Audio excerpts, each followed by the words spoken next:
Hi everybody in Facebook land. It's Michelle Chachkis, licensed clinical social worker here in Raleigh, North Carolina for another edition of Living in Captivity.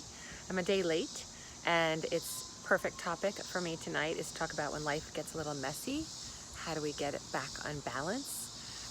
And the reason I'm a day late is my life is getting a little messy. So I'll give you a little information about me.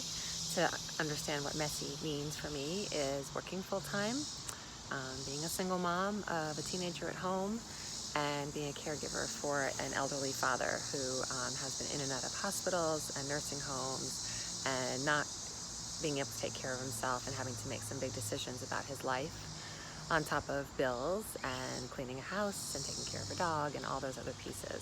So maybe your life is messier, maybe your life is not as much, but we all have our stories. So the problem is when we live in our stories and we let it kind of overwhelm us and overtake us, and we feel kind of stuck in our stories. And so tonight I'm going to talk about how do we get balance, how do we get out of our story, out of our head, out of our negative cycle, out of our if only, it's not fair, out of our jealousy of maybe other people's lives that look so much easier, and kind of into how do we embrace our own life and kind of get back on even keel. So I have a few tips. So tip number one is routine. So having a routine helps you feel things not being so out of control. So if it's a routine that once a week you do the laundry and you don't do it four to five nights a week and have a mess all the time around your house, if it's that every morning you wake up and you unload dishwasher, and every night you go to sleep you load dishwasher, just something to kind of have some balance and have some feeling of structure, and that maybe there's things that you can control when there's so much in your life that's out of control. Another routine that I have found really helpful over the past few years is a workout routine. And I know everybody says it, but listen, hear me out first, hear me out. I gave up on the gym because I had such gym guilt every time I drive past and not go and start counting how many times did I go this week and beating myself up if I didn't go enough. And clearly we have no gyms right now anyway, so it's perfect timing. So a few years ago, I unrolled a yoga mat right next to my bed. It stays unrolled with weights on it. And I literally roll out of bed onto the floor and I do 15 minutes of workout or 3 or 4 songs, depending on how much energy I have. And I do my own little routine that involves yoga and Pilates and upper body weights, but you can do whatever you want. You can use a YouTube video to work with you. But I found that if I do this every morning, and I let myself have a day off on the weekend sometimes, but I feel great the whole day, and it's just 15 minutes. No longer that 1 hour at the gym guilt. So that routine has really worked for me. So creating a routine of some form that you have that structure. And other pieces to that is things like, having your auto pay for your bills, which most people probably have them all done, but I'm still working on it. So this is more for me than for you, really. But things like that to kind of take away the guessing games and take away the unknowns as much as you can. So that's number one. Number two is kind of the exact opposite, which is spice it up a little. So if you feel like you're in the doldrums and feeling overwhelmed and stressed out and like it's kind of feels like Groundhog Day these days. I don't know about you, but I feel like it's Groundhog Day. So start adding something in, like I started hanging out with some friends on Sunday nights for like pizza night and we watch a show. Or going to yoga at the park I was doing for a while. So finding something to spice it up that you can continue doing and adds a little flavor and something new, takes you a little bit out of your element, gets you out of your head, out of your home, out of your everything.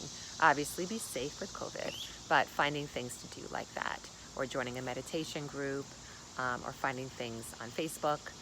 Lots of things to watch these days, people doing talks or just a new show, whatever it is. But spice it up a little to give yourself a little lift. The third thing to do is to reach out for support. And again, I know you all hear this all the time from all the self-helpy things, but it really does work. Talking for 20 minutes to a best friend on the phone is priceless. I did that today with my best friend. Well, I did it with 2 different best friends today. Don't tell them that they're both my best friends, haha. But I did it with 2 friends today, and it was really helpful to get their perspectives, to let them hear me vent, and to give me support, and it just feels good to feel heard. Especially being single and not having a partner, it's nice to have friends to reach out to. Fourth is to give yourself a break. You know, if you need a complete day off, take it. You know, I'm having the problem where I'm working way too much every day, work, work, work, work, work, 8 hours in front of the computer, and I'm hitting my wall. So I actually called a friend today and was like, we need to do something. So I'm going to the beach next weekend, yay. So really reaching out for support and allowing yourself a break and finding a way to get that break. And if it's your own making of taking a day off and having a home day, which probably isn't that appealing since we're home so much, or driving yourself to the beach for the day or the weekend and just saying, screw it. If I've got no one to go with, I'm going to take myself. But something to give yourself a break. I mean, there have been weekend days where even if it's a gorgeous day, I'm in my pajamas most of the day on a Sunday, just piddling around the house and doing my nails and cooking dinner for the week or whatever, just to feel like grounded. So give yourself a grounding experience or a treat. And lastly, just remember that there's always the other side of the mountain. You know, it's a hard climb up when things are looking rough and you're carrying a big ball or a big rock on your back. You know, I mean, the stuff with my dad isn't going away easily, and all the bills and everything else isn't going away easily. So, but I have to remind myself that there's also good stuff in my life, and that this too shall pass. We will get to the other side. I'll get to a solution, and it won't always be this hard. So sometimes looking back and remembering, oh, I struggled with that hard thing and I got over it. So reminding yourself that there's an end in sight and not to get too caught in the muck with it.